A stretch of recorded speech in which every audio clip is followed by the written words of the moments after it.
आज हम पढ़ने वाले हैं today's generation of learner and their skills and attribute. ये आपके फिफ्थ बेसिक बीएससी नर्सिंग के फिफ्थ सेमेस्टर के अंदर जो educational technology and nursing education वाला सब्जेक्ट है उसके यूनिट नंबर 2 में आता है। तो आज के जनरेशन के क्या क्या एट्रीब्यूट एंड स्किल है उसके बारे में हम देखते हैं, पढ़ते हैं। Today's generation of learner are often to referred to as Generation Z और Gen Z। 1997 से 2012 तक के जो बच्चों का जन्म हुआ है वो जो जनरेशन बनी है उसे हम जनरेशन Z या Gen Z के नाम से जानते हैं। This generation has grown up in an era of a rapid technological advancement। ये जो जनरेशन के बच्चे हैं उसका ग्रोन अप वो कैसे बड़े हुए हैं कि टेक्नोलॉजी का साथ साथ में एडवांसमेंट हुआ एंड सोशल चेंजेस भी इन बच्चों ने रैपिडली देखा हुआ है। विच हैज़ सिग्निफिकेंटली उससे इस बच्चों में क्या हुआ कि significantly shaped their skill attribute and characteristic. इस वजह से उस बच्चों में स्किल डेवलप हुई, एट्रीब्यूट और कैरेक्टरिस्टिक देखने को मिली। वो क्या देखने को मिली हम नेक्स्ट देखते हैं। हियर आर सम की aspect of this generation of learner. Attributes देखेंगे हम एक के बाद एक। तो पहला एट्रीब्यूट है कि क्रिटिकल थिंकिंग। ऐसे बच्चों जो जेन जेड वाले बच्चे हैं वो क्रिटिकल थिंकर होते हैं। Being able to think for oneself. Being able to think for oneself is a key skill at a time when the concept of career and the workplace is changing। आपके career के बारे में, आपके बदलते work place के बारे में जब बात आती है तो आप अच्छे से सोच विचार करते हैं। Being able to think for oneself is a key skill. एक स्किल है खुद के बारे में अच्छे से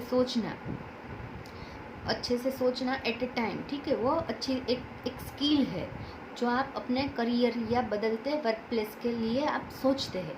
critical thinking is a self directed and self discipline. Critical thinking है, आप किसी ने बताया कि चलो क्रिटिकल थिंकिंग करने लगो तो आप करने लगो कि आप अपने हिसाब से आप देखोगे, उसको सोचेंगे, उसके अलग अलग पर्सपेक्टिव ऐसे देखेंगे, ठीक है। वो सेल्फ डायरेक्टेड होता है। किसी ने ये बटन दबाया और आप सोचने लगे, ऐसा नहीं होता। Critical thinking is a self-directed and self-disciplined, so will need to be able to think for myself in a realistic and meaningful way। खुद के बारे में एंड अच्छे से और रियलिस्टिक एंड मीनिंगफुल वे से सोचते हैं, क्रिटिकल थिंकर होते हैं। This generation is going to need to go beyond taking notes and remembering information for important exam. क्या कहा है कि ये जनरेशन वाले जो बच्चे हैं वो सिर्फ नोट बनाई और इम्पोर्टेंट जो क्वेश्चन है या इन्फॉर्मेशन है एग्ज़ाम रिलेटेड वो रट्टा कर लिया, उससे एक स्टेप ऊपर है। They will need the education to teach. उन्हें एजुकेशन चाहिए to teach and solve problem in real time. उनको हर क्वेश्चन का, प्रॉब्लम का सॉल्यूशन चाहिए। Developing this ability early on will only stand benefit. ऐसा करेंगे, ऐसा होगा तो क्या होगा, जो आज के बच्चे हैं कल के लीडर बनने वाले हैं।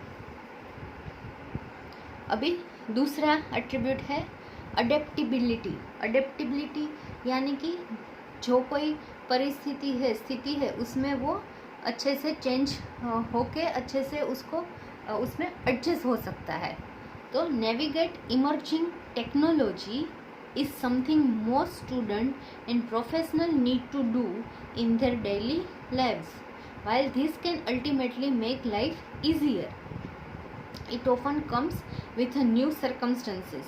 A fine example of this how several companies use modern technology to further their global presence। क्या कहा है? Navigate emerging technology is something most student and professional need to do in their daily life. हमारी रोज़ की ज़िंदगी में चाहे वो स्टूडेंट हो या प्रोफेशनल हो, नेविगेट इमर्जिंग टेक्नोलॉजी, हम टेक्नोलॉजी का यूज़ करते हैं, ठीक है। हमारी डेली के लाइफ में वो इंक्लूडेड है। While this can ultimately life easier, हम टेक्नोलॉजी यूज़ करते हैं तो लाइफ ईजी बन रही है। It often comes with new circumstances, कितने सारे सर्कमस्टेंसेस आते रहते हैं, वो हमने फेस किया हुआ है। A fine example of this how several company use modern technology to further their global presence. Globally वो प्रेजेंस के लिए मतलब हर जगह मतलब पहुंच सके, एक टाइम जोन से दूसरे टाइम जोन तक वो ग्लोबली प्रेजेंस मतलब उसका जो भी बिजनेस है या उसकी जो भी है मीटिंग्स है, ग्लोबली वो फैला हुआ है, तो बाय द टेक्नोलॉजी वो सबसे कनेक्टेड रह पाएंगे। A fine example of this how several company use modern technology to further their global presence. This result in top tier company of encouraging their employee to work remotely and take full advantage of digital age। अभी आज का जो as है वो digital age हम मानते हैं, तो ऐसा अगर वो मॉडर्न टेक्नोलॉजी यूज़ करेंगे तो जो टॉप टायर कंपनी है वो रिमोटली जो प्रेजेंट है एम्प्लॉय उसको अपनी कंपनी में शामिल कर सकेंगे। जो अच्छे है वो वर्चुअली डिजिटल एज में उसका एडवांटेज लेके एक पूरी टीम वर्क से काम कर सकते हैं। Working directly with an employ who lives in a different time zone would be a just one of many adjustment the next generation will experience in their regular work culture. अब ये generation वाले जो बच्चे हैं उसके regular work culture में एक उसका एम्प्लॉय एक उसका कलीग ये टाइम जोन से है, दूसरा वो टाइम जोन से होगा, तो ऐसी जो टीम बनती है वो उसके बीच के डिफरेंस, कल्चरल डिफरेंस होगा, टाइम जोन का होगा, उसके लैंग्वेज होंगे अलग अलग। तो ये सब होने के बावजूद वो टेक्नोलॉजी के ज़रिए कनेक्टेड रहते हैं और अच्छे से काम कर पाते हैं। The next generation will need to be क्योंकि वो अडेप्टेबिलिटी, जो भी एनवायरनमेंट है उस हिसाब से वो चेंज होते हैं और अच्छे से एडजस्ट कर पाते हैं। The next generation will need to be able to adapt or they could be left behind. अगर आप ऐसा नहीं करोगे कि आप अच्छे से एडजस्ट नहीं हो पाए और जो सीखना समझना है वो नहीं सीखोगे समझोगे, तो आप क्या होगे, लेफ्ट बिहाइंड, आप पीछे, ये जो युग चल रहा है आप उसमें पीछे रह जाओगे। नेक्स्ट एट्रीब्यूट है एक्सेलेंट कम्युनिकेशन स्किल। इन बच्चों में जो कम्युनिकेशन स्किल है वो एक्सेलेंट है। Good communication skill are important both in a personal and online. The next generation is going to need to excel in this and now and again this will include having to lead conversation। इस बच्चों में ये अच्छी पाई गई है और इस वजह से this will include having to lead the conversation। अच्छे से ये communication skill है तो उस हिसाब से वो अच्छे से conversation कर पा रहे हैं।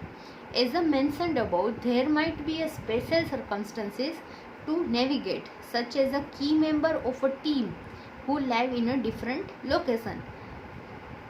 अलग अलग लोकेशन पे रह रहे हैं पर अच्छे से कम्युनिकेशन स्किल है तो उसके बारे में जान सकेंगे और अच्छे से प्रोफेशनल रेपो बना के रह सकेंगे।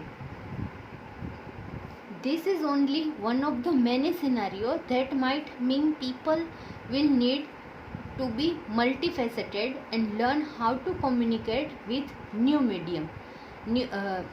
नए नए माध्यमों के द्वारा कैसे हम मल्टीफेसेटेड बनना है वो हमारी अभी की ज़रूरत है और उस हिसाब से आप कैसे कम्युनिकेट कर पाओगे। And with the most work places using tool like a Slack or Skype to communicate with their teams, written communication is a major point. ये जो स्लैक है, स्काइपे है, तो आप रिटन कम्युनिकेशन भी उसमें कर सकते हो। Reading comprehension and writing skill have become crucial skill for the modern student and employ. जो कॉम्प्रिहेंशन रीडिंग करके उसको अच्छे से बाद में reading comprehension and writing skill वो ज़रूरी बन गई है। कॉम्प्रिहेंशन जो आप पढ़ोगे और फिर उसमें उसका संक्षिप्त करके आप लिख पाओगे, तो ये स्किल आपको आज के ज़माने में आनी चाहिए, क्योंकि ये मॉडर्न स्टूडेंट एंड एम्प्लॉय की अच्छी ये क्रूशियल स्किल बन गई है कि ये उसको आनी ही चाहिए। तो ये एक्सेलेंट कम्युनिकेशन स्किल के बारे में था। नेक्स्ट एट्रीब्यूट है cultural understanding. A deeper cultural understanding can lead to more positive interaction, better collaboration and truly diverse conversation. अगर हम अच्छे से कल्चरल अंडरस्टैंडिंग रखते हैं तो हम अच्छे से पॉजिटिव इंटरेक्ट कर सकते हैं, हम बेटर कोलैबोरेशन एस्टेब्लिश कर सकते हैं एंड जो डाइवर्सनल कन्वर्सेशन है उसको भी हम अच्छे से हैंडल कर सकते हैं। Given that generation Z is often stated is one of the most diverse generation to date. ये जो जनरेशन वाले बच्चे हैं मोस्ट डाइवर्स जनरेशन है ये, इसमें बहुत डाइवर्सिटी देखने को मिल रही है। There will be a wider variety of a voice. ठीक है, सारे बच्चों इतने सारे बच्चे डाइवर्सिटी वाले हैं, सबकी अपनी अपनी सोच है, वैरायटी ऑफ वॉइसेस। ठीक है, सबकी अपनी अपनी सोच है, पर्सपेक्टिव है, वो अपने ना जो कोई भी सुझाव है, प्रस्ताव है, मतलब अपनी बात रखते हैं वो। And perspective in the future work place. Cultural understanding has been a key part of a progress in most culture. Cultural understanding है तो वो क्या है, की पार्ट ऑफ प्रोग्रेस है। With a international business, an important aspect of a modern life, large companies in a top industry are embracing and teaching this to their employees. अब आप बहुत बड़ी जगह पे काम कर रहे हैं तो वहाँ अलग अलग लोग होंगे, उसका डिफरेंट कल्चर होगा, तो कंपनी वो आपको सब सिखाएगी कैसे, मतलब with international business an important aspect of a modern life, large company in top industry are embracing and teaching this to their employees. फिर इनिशिएटिव एंड ड्राइव। अभी इनिशिएटिव एंड ड्राइव किसे कहते हैं, ये एट्रीब्यूट क्या है कि वो अपने आप से सोचेगा और उसका जो भी सॉल्यूशन है वो अपने आप देखेगा। उसको ड्राइव मतलब उसको जो है वो उसको कहना नहीं पड़ेगा ऐसा कर, वो अपने आप करेगा और उसको उसका सॉल्यूशन ला के रहेगा। While competition is a normal part of achieving success, competition is a normal part of achieving success in a life. The world is more connected now then ever. दुनिया पहले से ज़्यादा जुड़ी हुई है। World is a more connected now then ever, so many will be competing on a much more global stage than previous generation might have। पिछली generation से ज़्यादा इस जनरेशन में मोर कनेक्टेड है तो मोर कंपटीशन ग्लोबल लेवल पे होगी। Have to consider the fact that this will mean that student will need to strive to compete with student from their own country along with several other। आपकी country और बहुत सारे लोगों से आपको compete करना है। Having the initiative and drive to compete will be an important element in navigating certain aspect of life। चाहे वो आपके अंदर ये जो इनिशिएटिव एंड ड्राइव आपके अंदर जो रहेगा तो आप अपने लाइफ के aspect, specially when it come to a career and education opportunity. ठीक है, आप अपने लाइफ के एस्पेक्ट, करियर के बारे में, एजुकेशनल अपॉर्चुनिटी के बारे में आपको इससे फ़ायदा ही होगा अगर आप में इनिशिएटिव एंड ड्राइव है तो आज के बच्चों में ये इनिशिएटिव एंड ड्राइव देखने को मिलती है। तो इसके skill of today's generation learner हम नेक्स्ट पार्ट के वीडियो में देखेंगे। अभी तक यहीं तक रखते हैं। हमने क्या देखा, एट्रीब्यूशन में एट्रीब्यूट ऑफ टूडेज जनरल, पहला क्रिटिकल थिंकर होता है बच्चा, जनरेशन जेड वाला क्रिटिकल थिंकर है।